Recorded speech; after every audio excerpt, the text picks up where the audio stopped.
እግዚአብሔርን ሓይልን ኣዘውቲርኩም ገጹ ድለዩ ልብቶም ንእግዚአብሔር ዝደልይዎ ከዓ ይተሓጎስ ስለዚ ንእግዚአብሔር ክንጽበዮ ከለና ሕጉሳት ኮይና ኢና ክንጽበዮ ዘለና ጉያት ኮይና ዘይኮናስ ብሕጉስ ልቢ ከም ዝምልስ እንዳኣመና ከም ዝመጽእ እንዳኣመና ከም ዝበጽሓና ሓደ መዓልቲ ከም ዝዝክረና እንዳኣመና መጀመርያ ግን ንእግዚአብሔርን ሓይሉን ድለዩ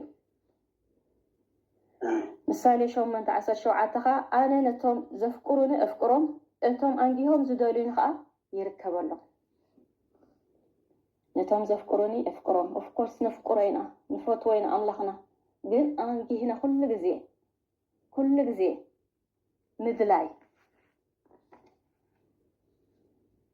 ምድላይ ክብርን ኣምላኽ ይኹን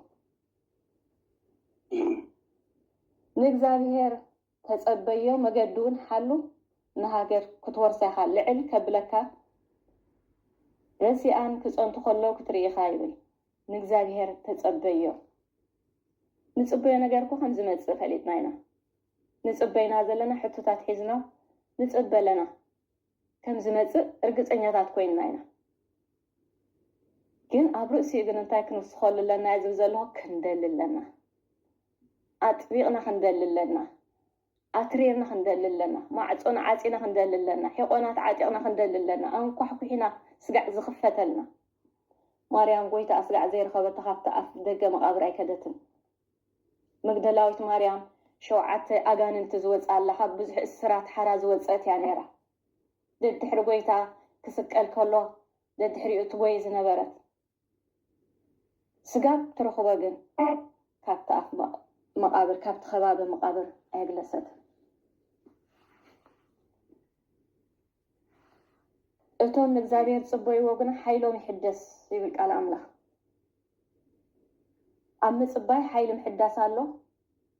ኣብ ምድላይ ከዓ ሓይሊ ምሕዳስ ኣሎ ክብርን ኣምላኽ ይኹን ኣጥቢቕና ክንደሊ ከለና እግዚአብሔር ኣምላኽ ነቀላጥፎ ኢና እግዚአብሔር ኣምላኽ ገጹ ናባና ክገብር ንገብሮ ኢና كلا إذا حدا عينتي إذا كل جزء تصلي حدا عينتي لو تيبولون قال إلا محد ناشلت الناس منفس آتينا لو أبانا خوينا قل نزنا جالزنا إحنا أنت كنقول لنا نو أملاخي لمدني أملاخي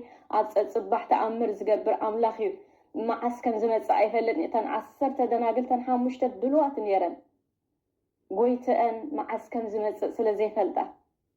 قويت أن بينيت من قد خم زمت سل زي فلتا فرق ليتي نصباي مالتكو غزيه خمزنا وحي زريكا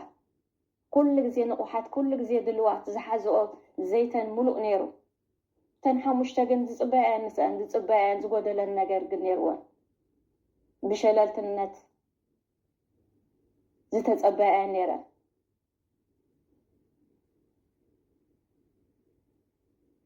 ሃሌሉያ እንታይ እንዘደልያ ነይረ እንታይ እንጽባያ ነይረ መርዓዊ ትመጽእ كبرنا أملاك يخون لو محتتاتنا كم زملسلنا 100% رجزنياتات كوينا نصبل لنا أفتر اسم نصبينا جن انت عزب زلهو عزوترنا ندله أطبيقنا ندله أمريرنا ندله أطبيقنا ننكحكح انت يخون تقلطف نجاراتنا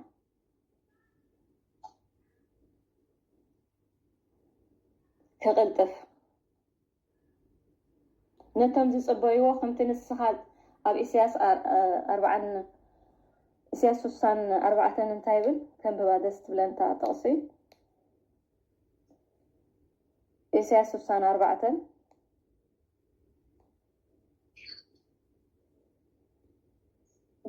كاب قصر 4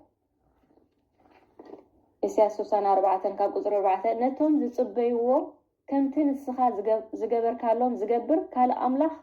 كاب انتي ايتسمعن اب اذني ايتزنين عينون كوتو اي رأيتو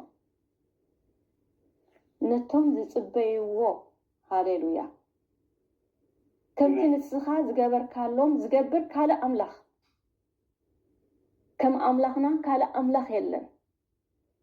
مسمن كتمساسلون مسمن كتمعرارين يخون زبل غويتا هاليلويا ازمان تايبلالو كالا املاخ يلن كم زناتكا غيرو كابتنتي أي تسمعن أي سمعنان